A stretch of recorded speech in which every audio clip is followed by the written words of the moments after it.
We proudly welcome artist Samantha Sherry as our sponsor on the How to Love Lit podcast. Sam is a world-class artist specializing in animal portraits. We invite you to check out her work at samanthasherry.com. Tell her Christy and Garry sent you. Again, samanthasherry.com.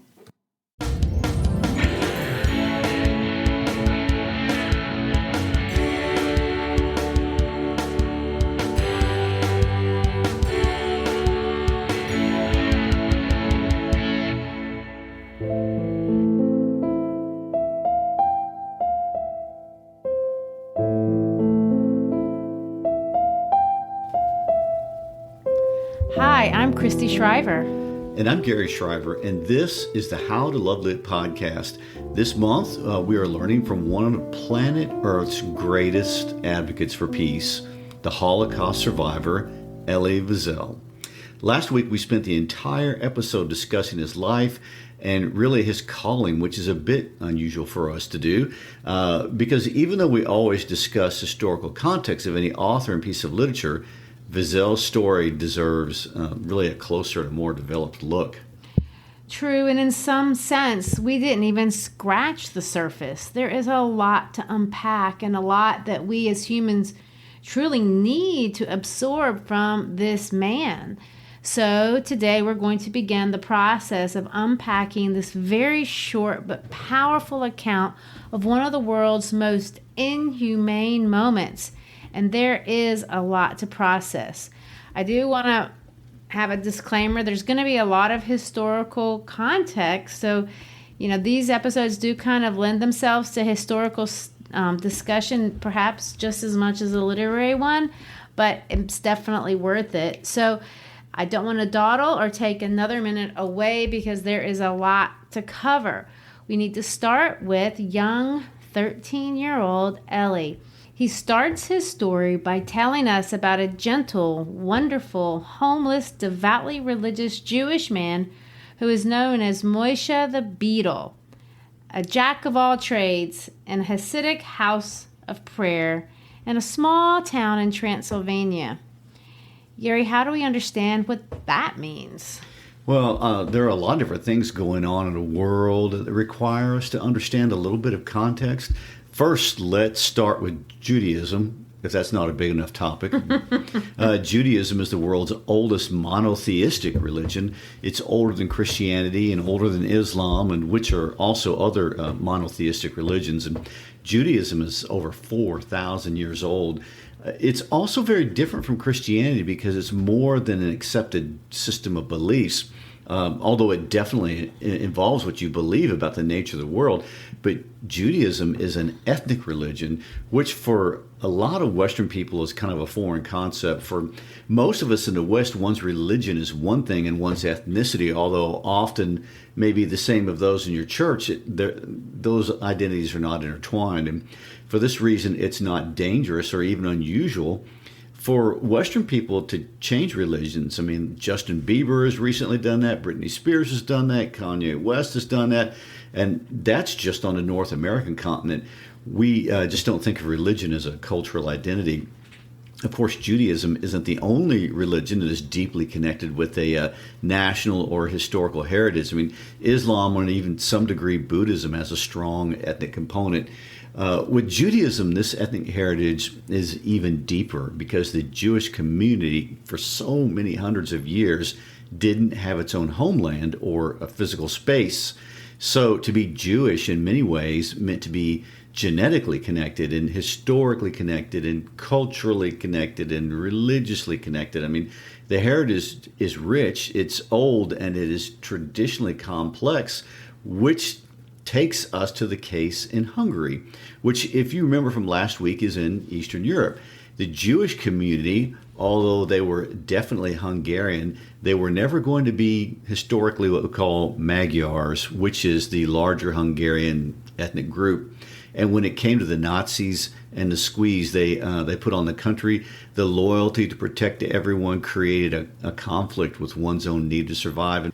The story of the Jews in Hungary is strange, even compared to other Holocaust stories, as we will see. And this was studied for 5 decades by the Holocaust historian Randolph Branham, if you want to really get into those historical details.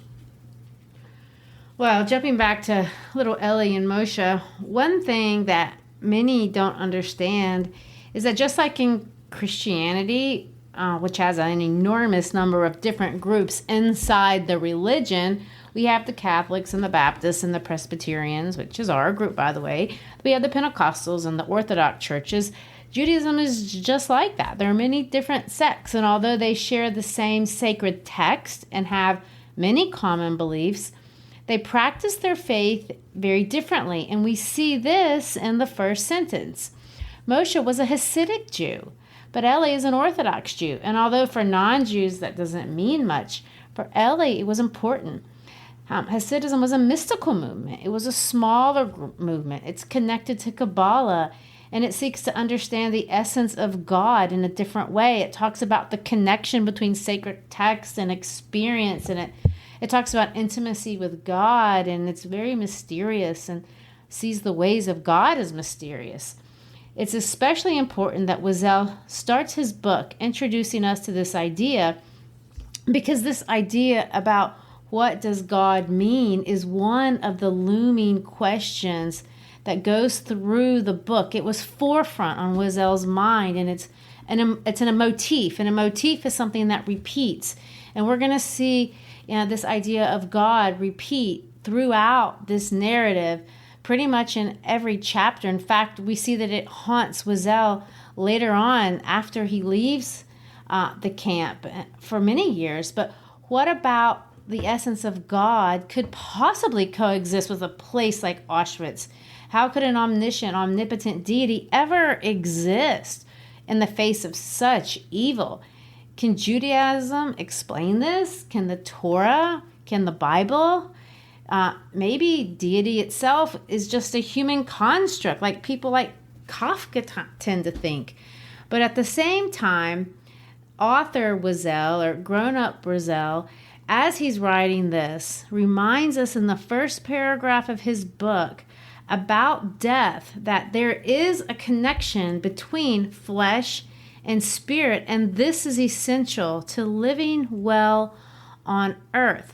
Wiesel wants to present to us as a reader all these ideas embodied in this single character in the form of this beautiful man, Moishe. Well, Wiesel didn't really use that word to describe him. I mean, he calls him awkward as a clown, and he's absurdly skinny or waif-like and socially awkward. That's true. Physically beautiful probably is the right word, but he's so endearing, and he's brave, and he's selfless, and Elie sees this intuitively, and Elie is drawn to him. In chapter 1, Elie is a 13-year-old teenager, and he defines his identity first and foremost as an observant, practicing Jew. He studies the Talmud all day. And remember, the Talmud are these books that interpret the Torah.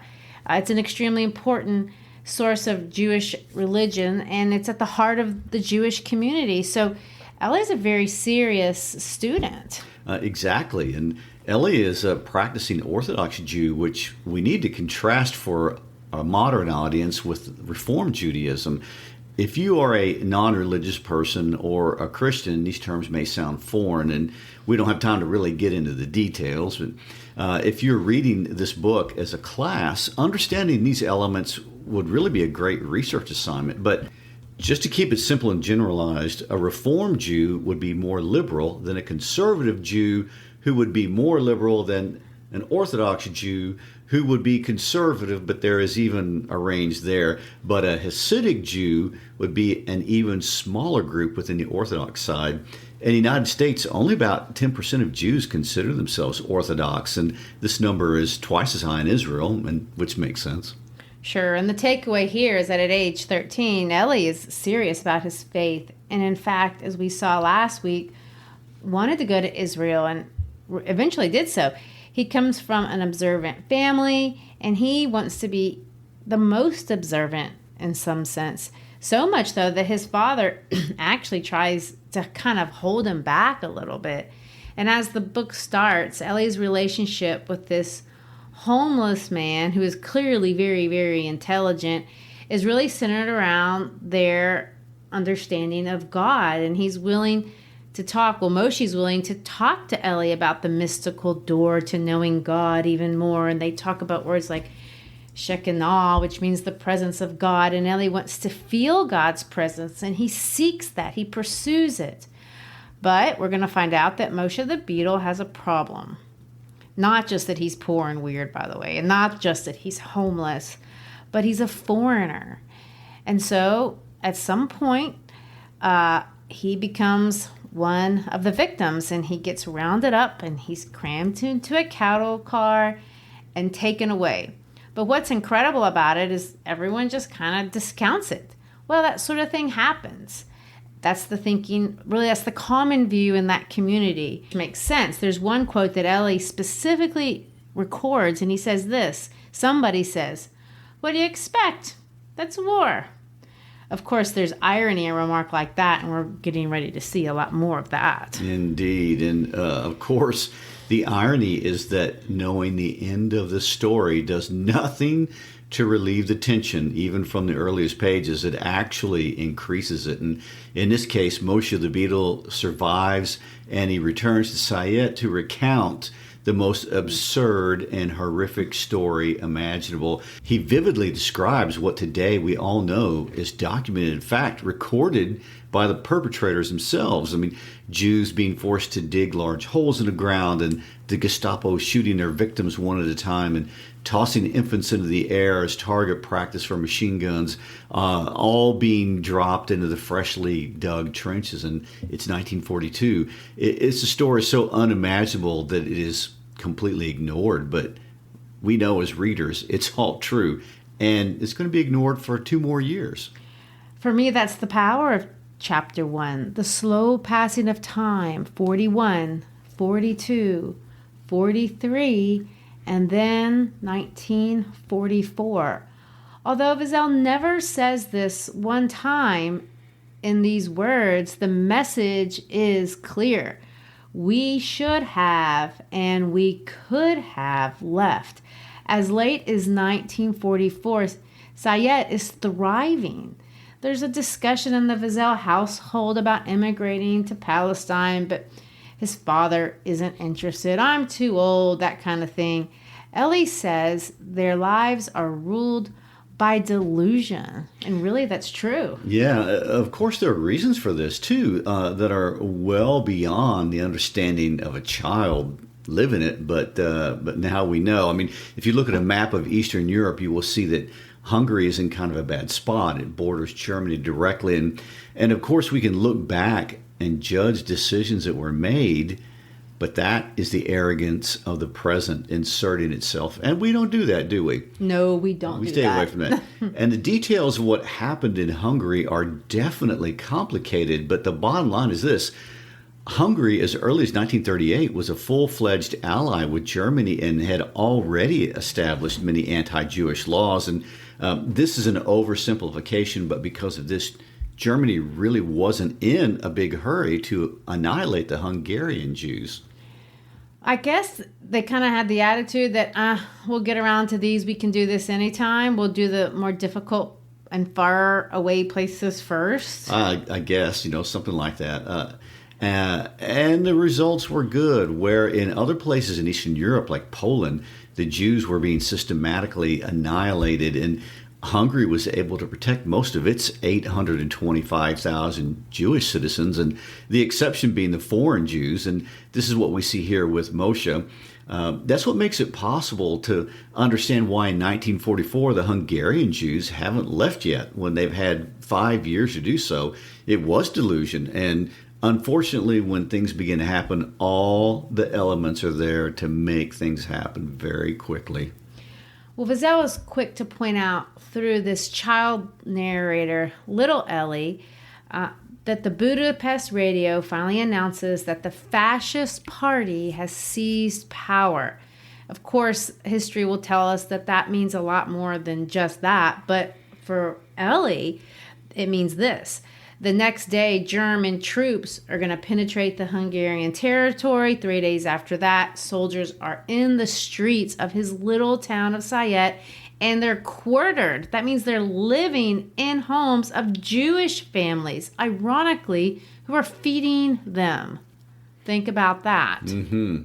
And what Elie doesn't know, or even any Jewish adult, is that their fate had already been decided. I mean, in March of 1944, there were 750,000 Jews in Hungary. By July, 440,000 had been deported to Auschwitz. And by the end of the war, that number goes to 570,000. And this doesn't even start to happen until the very end of the war. Now, remember, D-Day is June 6th, 1944. The surrender of the German army is May 8th in 1945. So by this point, the German defeat was becoming obvious, and the secret about the genocide was mostly exposed in many corners of the world, and even many Jewish leaders in Budapest knew exactly what was going on. But as we see through Elie's eyes, the understanding of regular people living regular lives was very different. Well, it's incredibly different, and Wiesel points out that they actually liked the soldiers. One soldier bought a box of chocolates for his, quote, host family, if we're going to call them that, since he forced their way into their home. But here is what I want to talk about, Wiesel's most powerful literary technique, and it's something we can pay attention to in the entire book. This book is built around irony. Now, when you hear the word irony, and we've talked about this before, that word, when you hear it, you can think opposite. Irony means opposite. And of course, there are 3 kinds of irony. The most obvious one is verbal irony. If I say something, but the opposite is actually true, that I'm being ironic. If you mean it in a kind of mean way, we call that sarcasm. If I say, oh, that was cute, and it's not cute, well, we know that that's verbal irony. But there's a different kind of irony that we're going to see here, and sometimes it's harder to see, and that's situational irony. That's when a situation is the exact opposite of what we're to expect. That's what we see with this box of chocolates. Wiesel is being ironic when he points out that the soldiers are nice. They're the opposite of nice, but they're giving chocolate. They're feeding the soldiers. That's the opposite of what they should be doing. They're literally going to put them in a car, take them to an oven, and put them in it. This entire situation is exactly the opposite of what we know this should be. Well, and then there's that third kind of irony, which to me is the prominent one in this entire book. You're exactly right, because this book is built on dramatic irony. And that's when a reader of a story knows something that the characters in the story don't know. And that's the fact that we know about the Holocaust. We know about Auschwitz, and they don't. And it's the power of this dramatic irony that creates the tension and can make you feel so sad even from the very beginning. When he talks about Hilda, we know that she'll never find an appropriate match in Saget. We know that Moishe is the only one telling the truth, and we know that the German soldiers may be nice, but what they're doing is not nice. And Wiesel's very understated writing style underscores this delusion, which is their world. He references the 8 days of Passover, not knowing, although we know, that this is the last Passover they will ever spend together as a family. His mother is busy cooking a traditional feast, we know, for the very last time.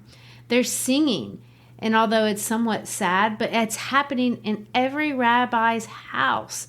And then on the 7th day of the Passover, ironically, because death will not pass them by, the edicts come forth. And when Moishe hears that, he leaves forever. The story of Sayet is a story of every Jewish town. I mean, the Germans were systematic, and first they took all the valuables. Next, they required all the Jews to wear the yellow Star of David, and then they created the ghettos. And ghettos are ethnic neighborhoods.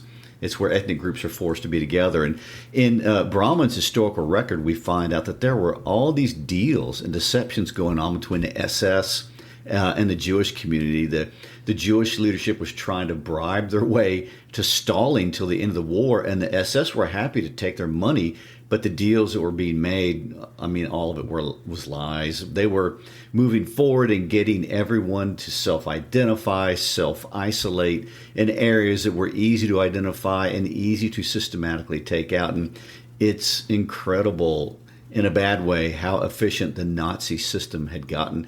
In Poland, where the death camps were actually located, it had taken 5 years for the Nazis to annihilate the Jews, and there had been resistance, the most famous of which was the Warsaw Ghetto. This was not the case at all in Hungary. Well, that's a good point to make. If you go to our website, I've posted a PowerPoint with pictures that I use in class to kind of some pictures of what this looked like. There's many websites that have, pictures of these kinds of ghettos and the systematic distinction and the stars and all that kind of stuff. But all Jews had to self-identify, as you've said, by putting this yellow star that they made themselves. And according to Elie, there's a bit of a discussion at his parents' house of whether they should even do that. And his father makes this comment, and really he makes this decision that is just the most terribly ironic statement maybe in the whole book. Elie's dad says this: "The star, so what? It's not lethal."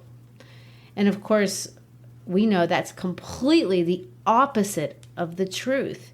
It's the most lethal thing imaginable because that's how the Nazis knew you were a Jew. And if you were a Jew, you were to be loaded up and taken away. And of course, Wiesel comments that, then of what did you die? We're going to see Elie's world contract significantly. First, he lives in a town. It's a small town. But then it's contracted and he's living in a ghetto, but it's a big ghetto. And then he lives in a smaller ghetto, all by German design to facilitate the deportation. And what is so incredibly ironic is that the Germans didn't actually have to do anything. The Jews did it all to themselves. They identified themselves. They sewed their own yellow star. They moved themselves into the ghettos, and they even boarded the trains voluntarily. Wow. Well, I want to interrupt with this idea because I do want us to go back and define the term ghetto.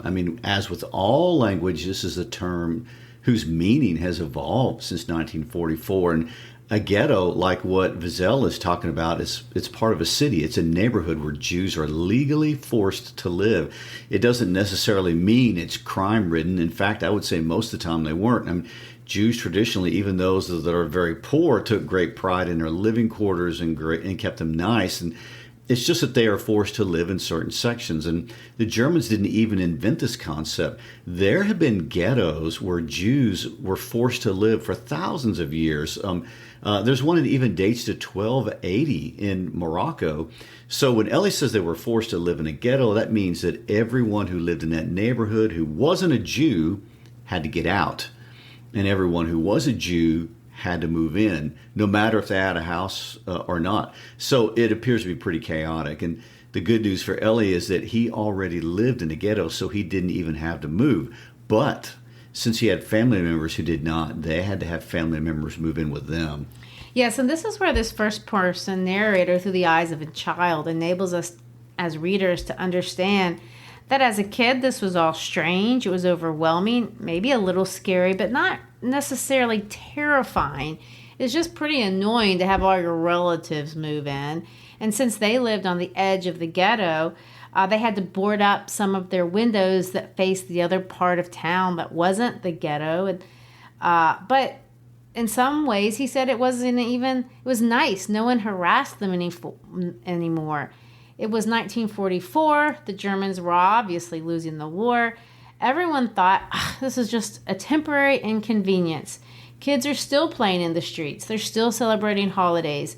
Elie makes the comment, we were at Ezra Malik's garden studying a Talmudic treatise. Well, whoever Ezra is, he's just hanging out with his friends. Life is moving on.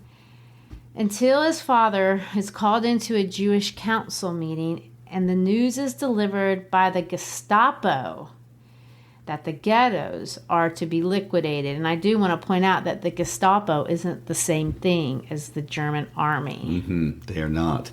Of course, we've all seen photos, and if you haven't, go to Christy's PowerPoint or Google the pictures of this, but it's one of those things that scars the memory of common humanity. And men and women pack up their own satchels, put their belongings in suitcases, and they voluntarily board trains where they will be taken to be murdered. I mean, there is no greater irony. No, and Wiesel highlights two more opportunities, even after they were moved into the ghetto, that they chose not to take. Their housekeeper, who is not Jewish, comes and begs them to let her take the children. Elie's father says no. A friend of Elie's father, a policeman who also is Hungarian, pounds on that boarded window late into the night because he had promised Elie's dad that he would warn them. He knocked and knocked, but nobody answered the knock. And Elie remembers that now, and he writes these memories. I'm sure they haunted him. There's so many missed opportunities when he looks back. Which adds to the tragedy. Oh my gosh. So Wiesel illustrates through his description of the liquidation of the ghettos in Sayet what history now understands to have been going on all over Hungary. I mean, the Jewish masses absolutely had no idea about the death camps, the actual deportations to take place in Hungary, implementing Hitler's final solution, took only 54 days to complete. And let that sink in. I mean, the SS annihilated 570,000 humans in 54 days. You know, those numbers are so big. It sounds like, money numbers. Right. It's hard to wrap your head around the enormity of it. It really is. The majority were going to be murdered shortly after their arrival at Auschwitz-Birkenau. You want to talk about irony. By the end of those 54 days, Hungary will rank third in the genocide of Jews. The only two countries where Jews experienced greater numbers of death were Poland and the Soviet Union. Not even Germany itself annihilated as many Jews. And I think the number of German Jews to be executed is slightly under 200,000.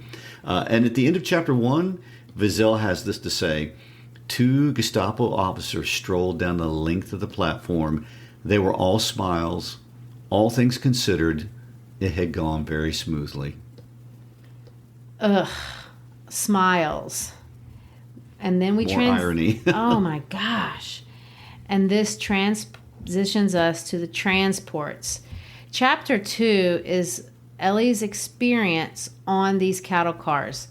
Those awful symbols that have really given the world a physical representation, a physical symbol outside of visiting one of the death camps themselves, a little touch of what these actually look like. And if you are close to a Holocaust museum, you should visit. There's, of course, the one in Washington, D.C. that I've been to.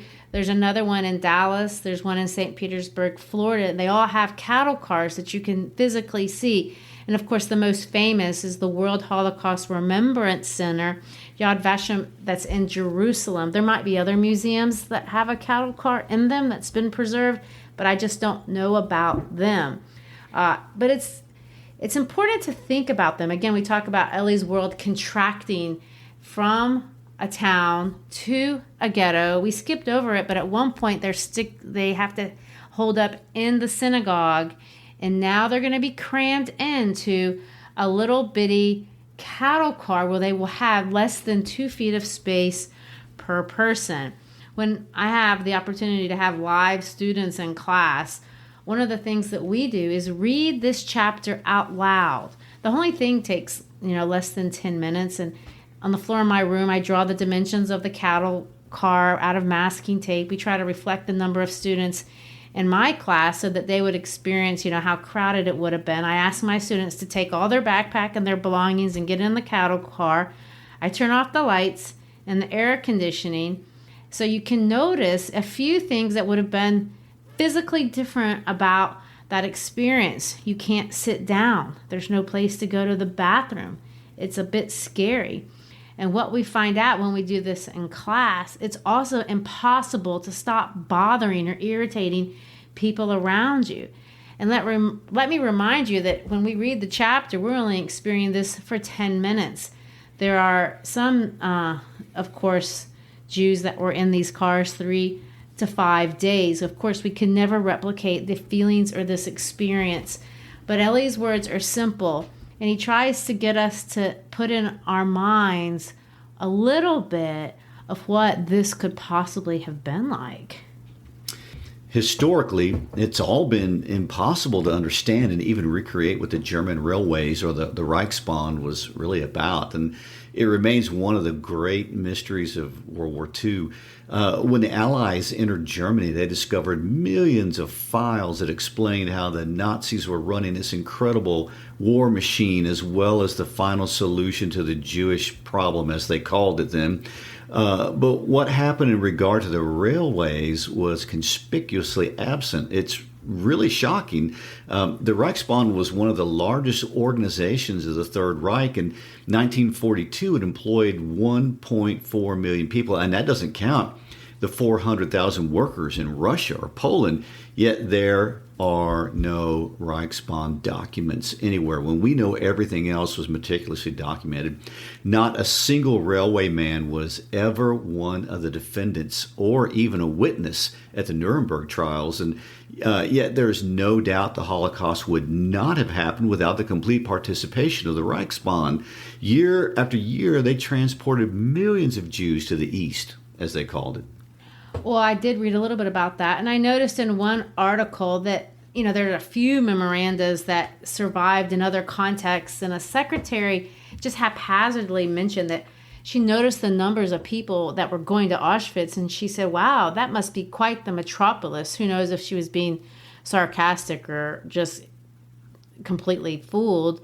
But the numbers were astounding. I saw another horrible quote out of another book that said, a man said, today there's going to be a new soap allocation. It was kind of their euphemism for what was going on. So the people on the railway, these weren't confidential trains. Nothing was top secret. And there is absolutely no doubt that all these people that were involved knew exactly what was happening on these railways. Well, there's absolutely no doubt whatsoever that the Reichsbahn was a technical structure which insulated it after the war from the responsibility of what happened. But many have rightfully questioned the morality of giving the railway men a pass on their part in the Holocaust. And I don't think they should get one, but it's a moot point now. Nevertheless. Well, the numbers are staggering, but let's just think about what happened just in Hungary. There were 4 Jewish transports dispatched each night. Each one had about 45 freight cars. Each train carried about 3,000 victims as well as their possessions. And between May 14 and July 8, according to Hungarian reports, there were 147 transports. And these were incredibly heavy. The trains were longer than usual and heavier than usual. And just that fact alone made them slower than usual. And plus, in order to avoid congestion, since the railroads were also being used to carry on the war, the trips to the death camps often took out of the way routes that would make the main thoroughfares well congested. There was no need to rush. They were just going to kill them once they got there anyway. And, talk about irony. I guess I hadn't really thought about this when I first read this book or even first heard about the Holocaust. But, of course, it makes sense that every one of these transports, every train was a financial transaction. It cost money. The railway was a business, and the SS literally was a client.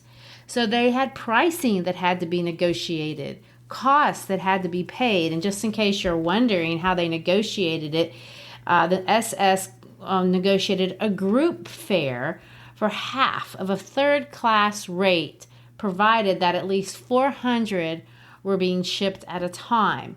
And how was the SS, this is the part that blows my mind, how was the SS going to pay for this?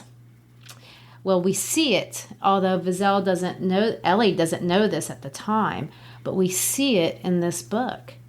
The SS paid for these transports in large part out of the money they confiscated from the Jews themselves.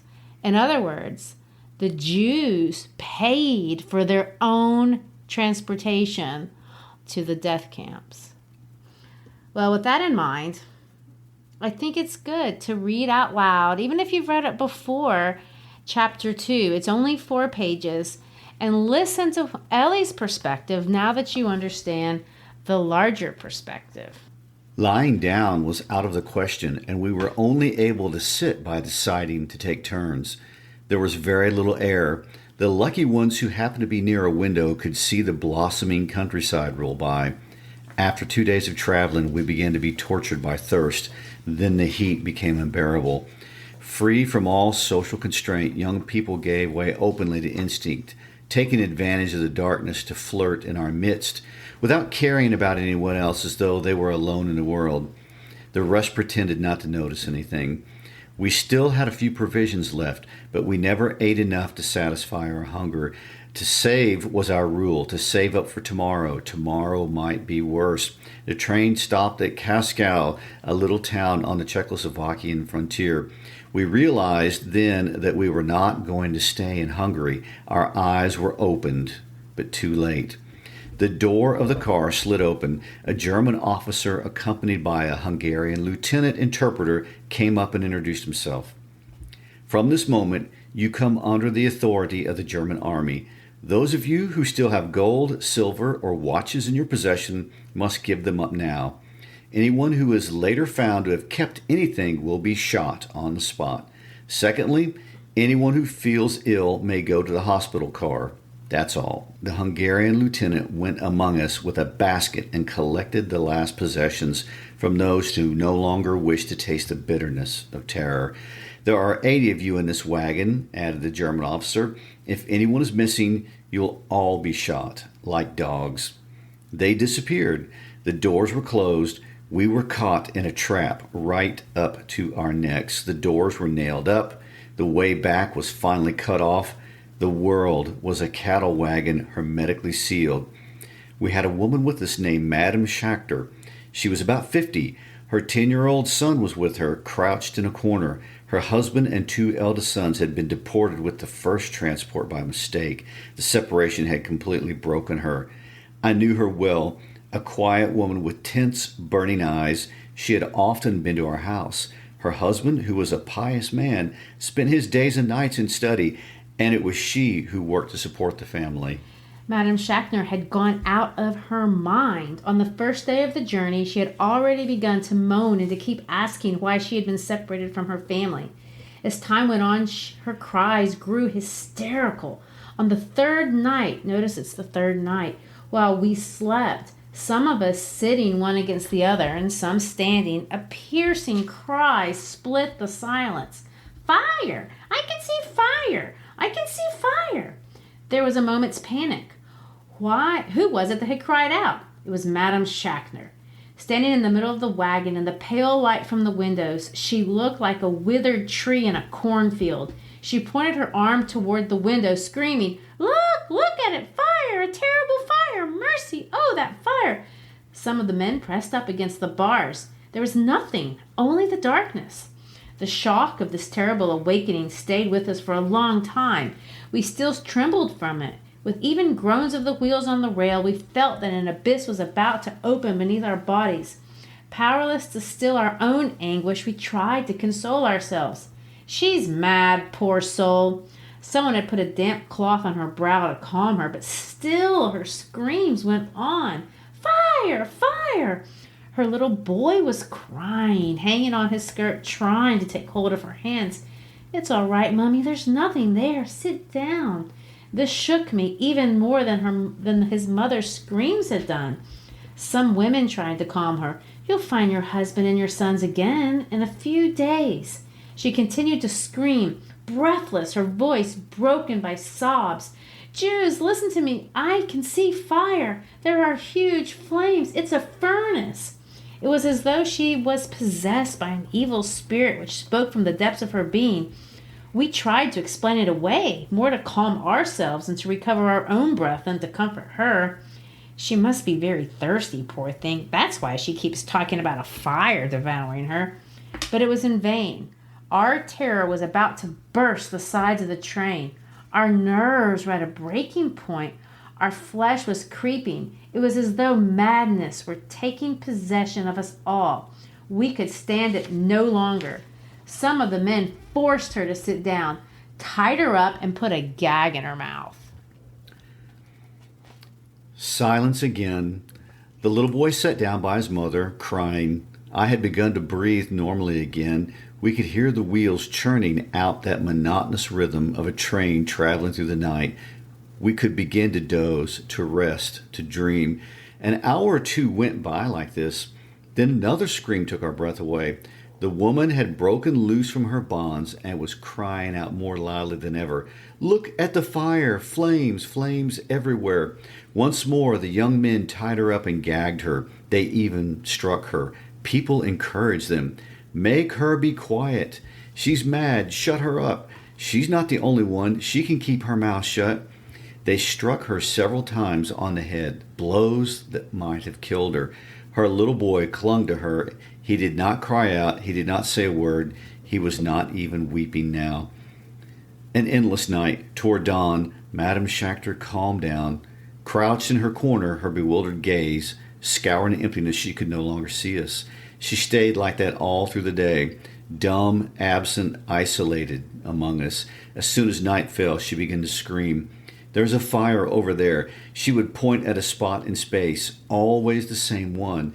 They were tired of hitting her. The heat, the thirst, and the pestilential stench, the suffocating lack of air, these were as nothing compared with these screams which tore us to shreds. A few days more and we should all have started to scream too. But we had reached the station. Those who were next to the windows told us its name. Auschwitz. No one had ever heard that name. The train did not start up again. The afternoon passed slowly. Then the wagon doors slid open. 2 men were allowed to get down to fetch water. When they came back, they told us that, in exchange for a gold watch, they had discovered that this was the last stop. We would be getting out here. There was a labor camp. Conditions were good. Families would not be split up. Only the young people would go to work in the factories. The old men and invalids would be kept occupied in the fields. The barometer of confidence soared. Here was a sudden release from the terrors of the previous nights. We gave thanks to God. Madame Schachter stayed in her corner, wilted, dumb, indifferent to the general confidence. Her little boy stroked her hand. And I hope you caught all of that irony. None of Yes. that is true. The last page. As dusk fell, darkness gathered inside the wagon. We started to eat our last provisions. At 10 in the evening, everyone was looking for a convenient position in which to sleep for a while, and soon we were all asleep. Suddenly, the fire! The furnace! Look over there! Waking with a start, we rushed to the window. Yet again we had believed her, even if only for a moment, but there was nothing outside save the darkness. With shame in our soul, we went back to our places, gnawed by fear in spite of ourselves. As she continued to scream, they began to hit her again, and it was with the greatest difficulty that they silenced her. The man in charge of our wagon called a German officer who was walking about on the platform and asked him if Madame Schachter could be taken to the hospital car. "You must be patient," the German replied. "She'll be taken there soon." Toward 11 o'clock, the train began to move. We pressed against the windows. The convoy was moving slowly. A quarter of an hour later, it slowed down again. Through the windows, we could see barbed wire. We realized that this must be the camp. We had forgotten the existence of Madame Schachter. Suddenly, we heard terrible screams. "Jews, look! Look through the window! Flames! Look!" And as the train stopped, we saw this time that flames were gushing out of a tall chimney into the black sky. Madame Schachter was silent herself. Once more she had become dumb, indifferent, absent, and had gone back to her corner. We looked at the flames in the darkness. There was an abominable odor floating in the air.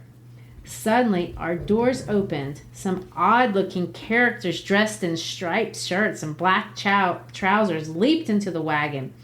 They held electric torches and truncheons, and they began to strike out to the right and left, shouting, "Everyone get out! Everyone out of the wagon, quickly!" We jumped out. I threw a last glance toward Madame Schachner. Her little boy was holding her hand. In front of us, flames. In the air, that smell of burning flesh. It must have been about midnight. We had arrived at Birkenau, reception center for Auschwitz. And that ends chapter 2. And I think that will end our discussion of Night by Elie Wiesel for this episode. Thank you for being with us. We appreciate your support. Tell a friend about the podcast. Check us out on our Facebook page. Check us out on Instagram. Look at our How to Love Lit podcast page, especially if you're a teacher looking for some help with online teaching this year. Thanks again for being with us. Peace out.